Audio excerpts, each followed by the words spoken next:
This day is brought to you by Progressive Insurance. Do you ever think about switching insurance companies to see if you could save some cash? Progressive makes it easy to see if you could save when you bundle your home and auto policies. Try it at Progressive.com.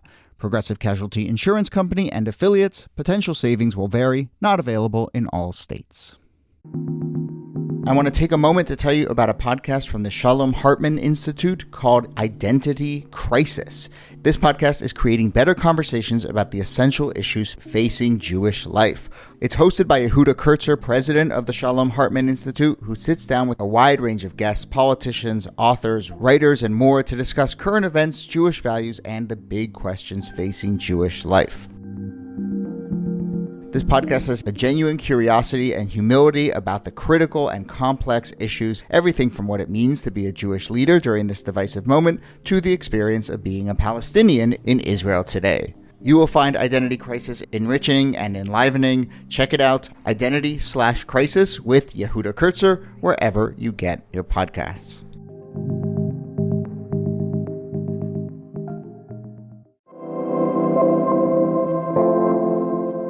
Hello and welcome to This Day, a history show from Radiotopia. My name is Jody Avirgan. Let's go to the summer of 1962 and the start of the European-American Chicken Wars. It was around this time that 6 European countries banded together to raise their tariffs on poultry from the United States. Now, the context here is that Europe was trying to grow its own agricultural industries so as to protect its local farmers, and at the same time, the U.S. is eager to dominate the Cold War global economy. So it was not going to back down in this confrontation, this game of, what do we want to call it? This game of chicken. I'm very sorry for that. But nevertheless, I know, boo me. Nevertheless, like all tariff wars, this wasn't just about the specific item being disputed, and it had all sorts of interesting ripple effects. So here to discuss the chicken tariff wars of 1962 are, as always, Nicole Hemmer of Vanderbilt and Kellie Carter-Jackson of Wellesley. Hello there. Hello, Jody. Hey there. Cockle-doodle-doo. Yes, we all find saying chicken tariffs just very funny. It's a very funny phrase. It is. I don't know why, but I agree. Chicken, almost anything. It's the chicken that's the funny. It's the chicken. And believe it or not, listeners, I kind of mentioned the ripple effects, but this whole fiasco has implications for American truck manufacture. And I promise we will connect the dots. But the chicken tariffs might be the reason that we have all these big American pickup trucks running around on our roads. They are connected. We'll get there. But first, let's start with mid-1962, 6 European countries, as I get together, raised the tariff on poultry to 13.43 cents. For context, in Germany, which was the biggest American market for chicken exports, the tariff was only 4.8 cents a pound, so almost a tripling there. What is the basic reason for this, as best we can understand? Niki? After the destruction of World War II, the markets in Europe were essentially destroyed. The factories were destroyed. The land was destroyed. This is why the U.S. had such a booming economy after World War II, because it was really one of the only industrial and agricultural powers left. And by like the 1950s and 1960s, these European countries are starting to come back. And they want a piece of the market that they had kind of been shut out of for at least a decade. And it's happening at this time. Their markets are flooded with cheap American chicken. Europeans are eating a lot more chicken, which had been kind of a luxury good, and now it's just cheap. Consumption rose 23% in West Germany. They were just chowing down on chicken. And so they start to think, like, how can we protect our market? And this is going to sound very familiar. They're like, American chickens are full of GMOs, and they're fed all of this disgusting chicken feed. Some of it even has arsenic in it. So in order to have pure domestic chicken, we need to do something about all of this cheap, crappy chicken that the Americans are flooding our markets with. I gotta say, I agree with that. Like, I have been to Europe and eaten the chicken, and it just hits different. And it's like there's something about there's the eggs as well. There's something about eating a chicken that that has not been pumped up full of hormones. Even the size of the chicken, because I remember remarking, like, why is this chicken like skinny? Like, what is up with this chicken? But there is absolutely something to trying to think about how you can get the public invested in buying your own product. Yeah.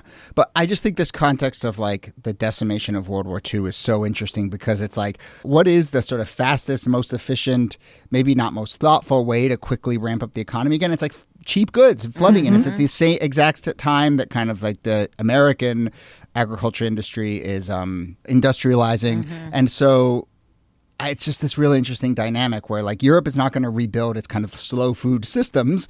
It needs to get back on its feet fast. And that's where this kind of dynamic really intercedes. Right. And the U.S. involvement in these European markets was really, really crucial after the war. Like they couldn't feed themselves.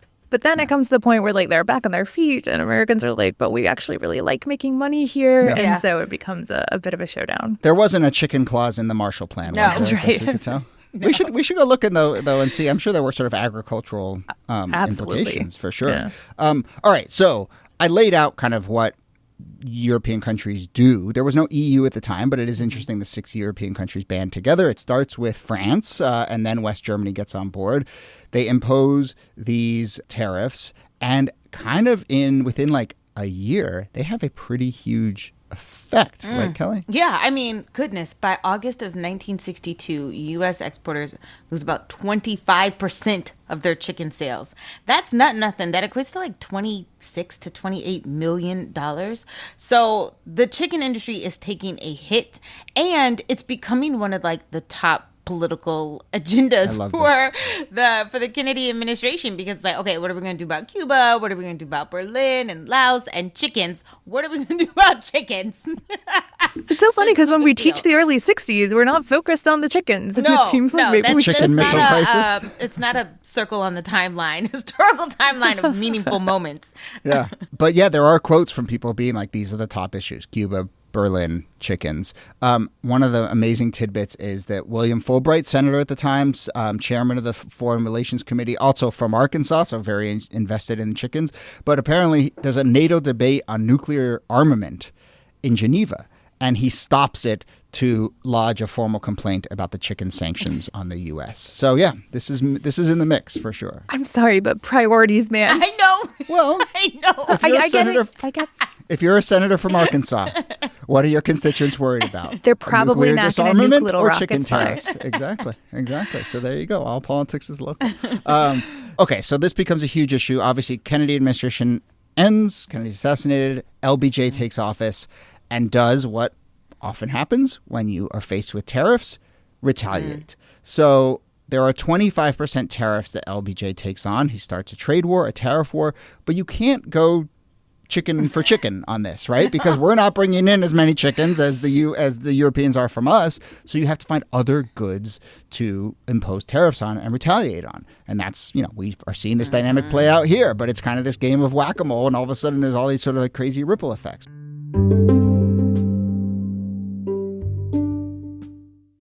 Risk is the show where people tell true stories they never thought they'd dare to share. A podcast all about human connection and radical honesty.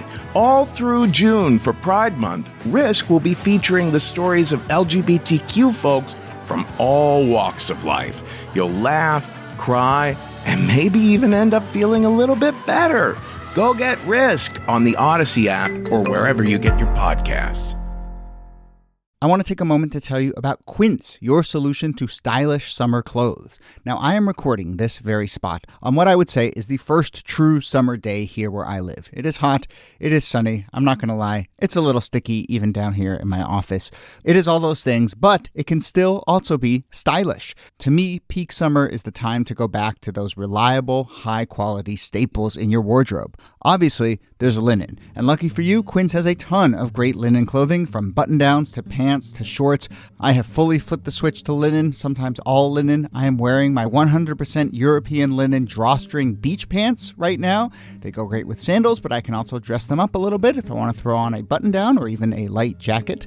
By the way, those linen pants, they're under $50. How does Quince do this? Well, it's by working directly with top artisans and cutting out the middleman. Quince gives you luxury without the markup. Give your summer closet an upgrade with Quince. Go to quince.com/thisday for free shipping on your order and 365-day returns. That's QUINCE.com. quince.com/thisday to get free shipping and 365-day returns. Quince.com/thisday. Stay cool out there, folks.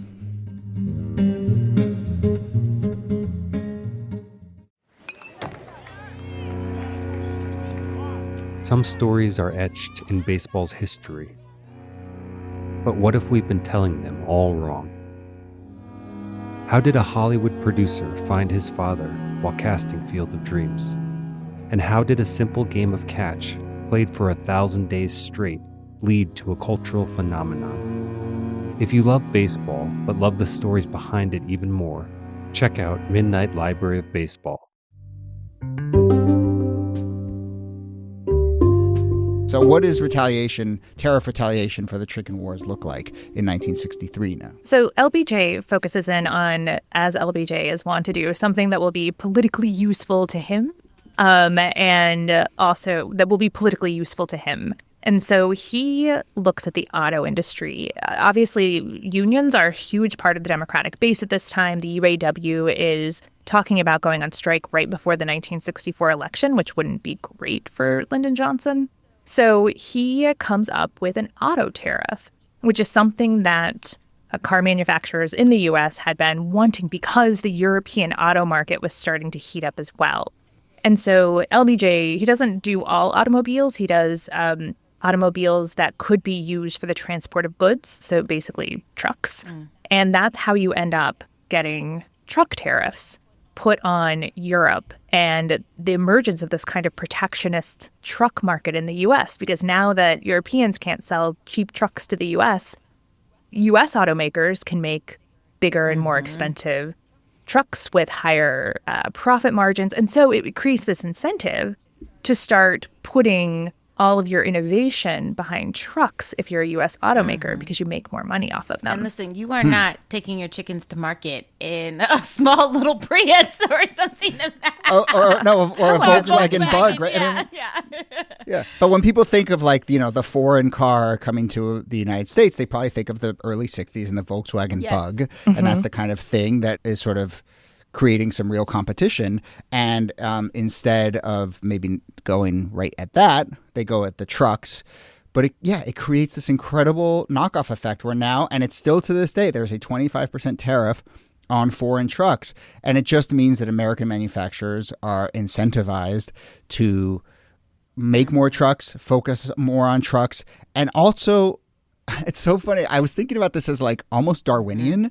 In the Galapagos Islands, you have these protections and things don't face competition and they just grow big. Yeah. And that's literally what happened with American trucks. They don't face competition and they just kind of get bigger and bigger and bigger. Oh my gosh. The Ford pickup is the Ford F-150 is the quintessential American iconic truck. If you ever picture a truck, that's what it is. It's massive. Yeah, and when you go to Europe, you see small pickup trucks, and I would argue most people, if they need a pickup truck, need a small one, right? Most people, I would say, don't need a pickup truck, but if you do, a small one will cut it, and you just do not see those in the United States, and I think it's because of this chicken-implicated protectionist tariff, but it is just remarkable.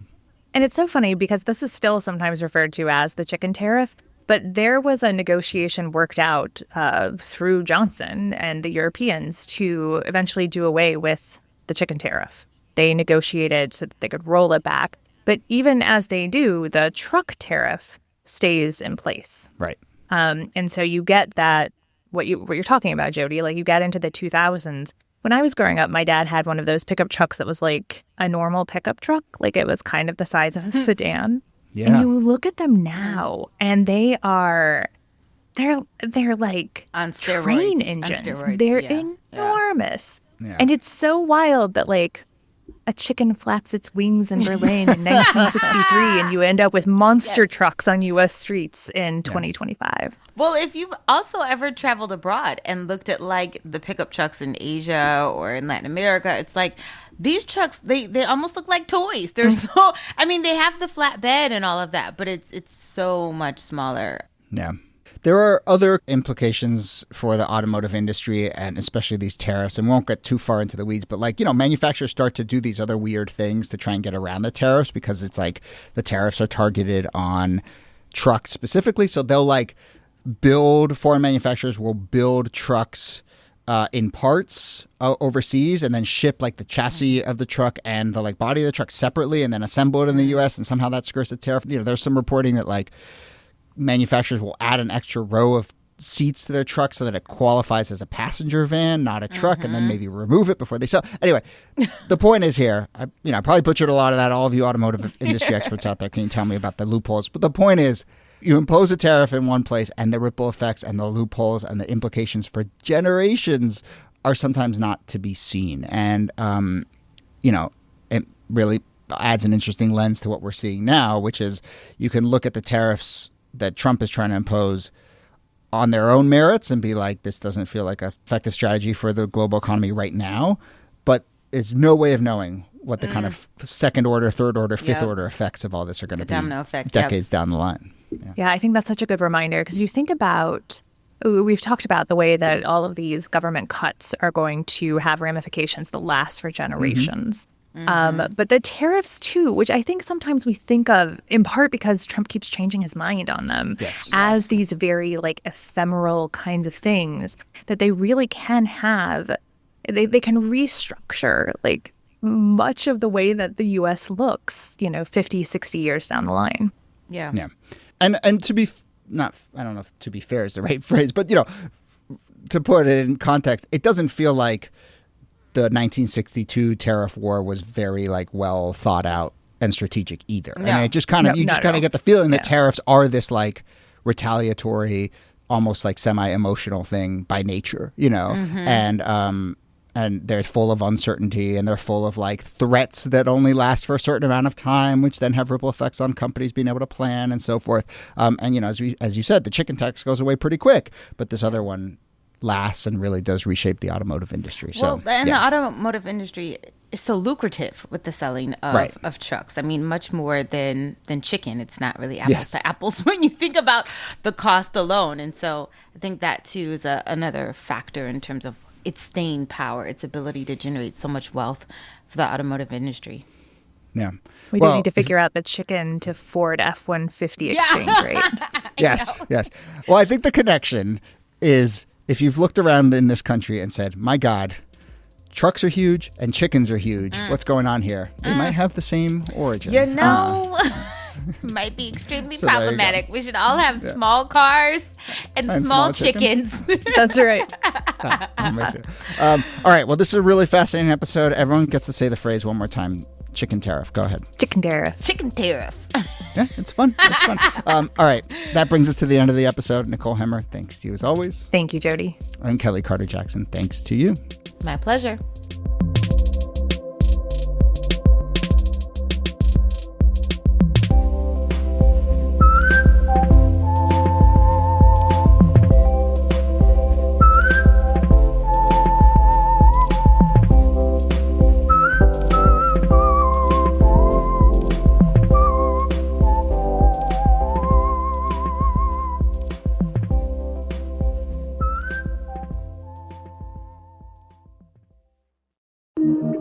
Radiotopia.